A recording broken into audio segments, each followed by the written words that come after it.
यहाँ दो मासेस दिए गए हैं, एक का मास 30 ग्राम है और दूसरे का मास दे रखा है 20 ग्राम। सो यहाँ से और इसको सेंटर ऑफ मास के अबाउट सस्पेंड किया गया है। हम 20 ग्राम का एक्स कोऑर्डिनेट x1 मान लेते हैं और 30 ग्राम का एक्स कोऑर्डिनेट -x2 मान लेते हैं, क्योंकि ये अपोजिट डायरेक्शन में है। और सेंटर ऑफ मास का एक्स कोऑर्डिनेट हम 0 मान लेते हैं। इसके अलावा ये दे रखा है कि अगर हम इसको थोड़ा सा डिस्प्लेस करा के ऑसिलेट कराएं तो इसके जो ऑसिलेशंस होंगे उसकी एंगुलर फ्रीक्वेंसी हमें फाइंड करनी है। सो हमें ओमेगा फाइंड करना है। हमें पता है जो रीस्टोरिंग टॉर्क होता है वो इक्वल होता है -c थीटा के, और टॉर्क की जगह आप I into d2 theta by dt2 लिख सकते हैं, या I theta double dot plus c theta equal to 0। So ये सिंपल हार्मोनिक मोशन की इक्वेशन हो गई। और इसके जो एंगुलर ऑसिलेशंस होते हैं उसकी फ्रीक्वेंसी होती है omega equal to c by moment of inertia. यहाँ पर आप सारी वैल्यूज प्लग इन करिए। यहाँ पर c की जो वैल्यू है वो 1.2 इंटू 10⁻⁸ दे रखी है। But what about moment of inertia? So moment of inertia जो होगा वो होगा mass which is 30 gram into distance which is x2, so x2 square, और दूसरा मास हो जाएगा 20 टाइम्स x1 स्क्वायर। अब x1 और x2 की वैल्यू फाइंड करना रही।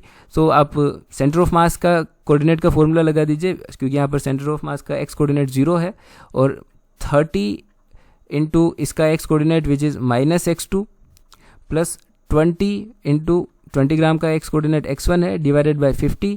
सो इसको अगर आप सोल्व करेंगे तो आपको मिलेगा x1 by x2 equal to 30/20।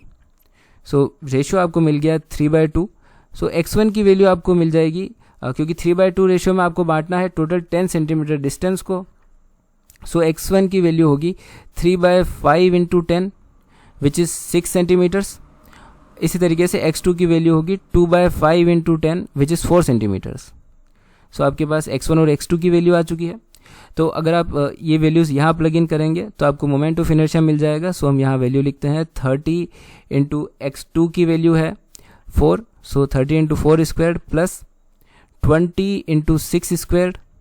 और फिर यहाँ पर क्योंकि ये 30 जो है ये ग्राम में है, सो ग्राम को केजी में कन्वर्ट करने के लिए 10⁻³ का मल्टीप्लिकेशन करना पड़ेगा।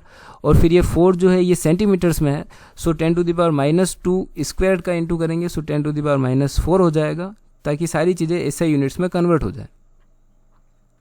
अब आप इसको सोल्व करेंगे तो आपको मिलेगा square root of 10⁻⁴ which is 10⁻⁻2, और फिर इसको आप लिख सकते हैं 10⁻³ इंटू 10।